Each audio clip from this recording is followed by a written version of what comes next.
Simple बात है, अफगानिस्तान में अगर हमारा कोई ताल्लुक नहीं है तो फिर हम उस जंग का हिस्सा क्यों बने हुए हैं? नेटो की इकोनॉमी घर पे तबाह हो चुकी है, उनके पास मिलिटरीली सलाहियत नहीं है कि पाकिस्तान से वो जंग कर सके। हमें उनसे कोई डरने की जरूरत नहीं है। अगर उनमें कैपेसिटी होती वो शमसी कभी खाली ना करते। अल्लाह को रुसवा कर चुका है। स्टैंड फर्म, हम उड़ा के रख देंगे। ये टारगेट नहीं, हम तो ये कह रहे हैं कि नेटो की सप्लाईज को जब्त कर लो।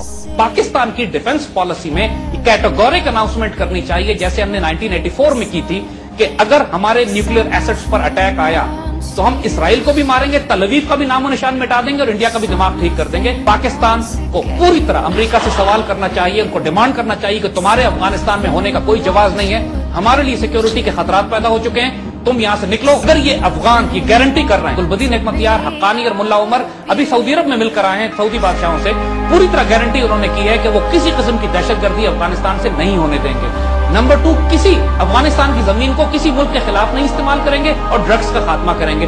ये 3 शराइत, तो इसी पे तो जंग हो रही है ना, दहशतगर्दी की जंग यही तो है ना।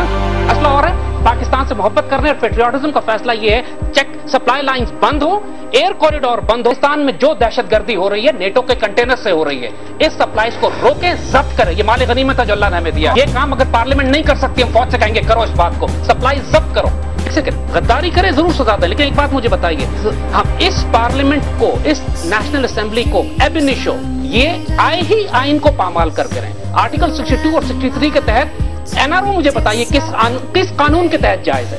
पाकिस्तान के पूरे आइन को पामाल करके आप अंदर पहुंचे। इंडियंस को नफरत, गैज़ व गज़ब की आग में ये जलते रहते हैं, जरूरत नहीं है कि हमारे आगे आंखों में आंखें मिला सके। इंडिया अमेरिका की जेब की घड़ी और हाथ की छड़ी बन गया और उसकी बलादस्ती को रोकना, उसके लिए काबुल के रास्तों को रोकना, उसके लिए एमएफएन की जो अमेरिकन स्ट्रेटजी है, हमें पॉलिसी पे जाना चाहिए। उसके लिए इंडिया अफगानिस्तान से, उसके लिए अफगानिस्तान से अमेरिका को निकालना। देखें, जिस लम्हे आपने अमेरिकन को अफगानिस्तान से निकाल दिया, इसके बाद भूल जाइए कि इंडिया कभी थ्रेट कर सकेगा आपको। पाकिस्तान में जो दहशतगर्दी हो रही है नेटो के कंटेनर से हो रही है, इस सप्लाईज को रोके, जब्त करें। ये माल गनीमत है जो अल्लाह ने हमें दिया। क्योंकि हो ये रहा है, इसराइल का सोल्यूशन वही है जो खैबर सोल्यूशन है। देखिए, तारीख में हमको इसकी मिसाल मिलती है। मदीने की इस्लामी रियासत थी जिसकी मिसाल आज की पाकिस्तान की है। इसी तरह मक्के की मुशरिक रियासत थी जो आज का हिंदुस्तान या भारत की रियासत है। और मदीने के नॉर्थ में खैबर की बस्ती थी जो यहूदी बसा करते थे। और फतेह मक्का मुसलमान 8 साल कोशिश करते रहे मक्का फतह करने की, मुसलसल प्रॉब्लम, कॉन्फ्रंटेशन, क्लैशेस होते रहे, मक्का नहीं फतह हुआ। 9 हिजरी में हुजूर सल्लल्लाहु अलैहि वसल्लम ने स्ट्रेटेजी तब्दील की, मक्के की तरफ से रुख को फेरा, खैबर की तरफ रुख कर लिया और खैबर को फतह कर लिया। जिस लम्हे फितना खत्म हो गया, खैबर फतह हो गया, अगले साल मक्का बगैर लड़े फतह हो गया। देखिए, this is exactly the example today.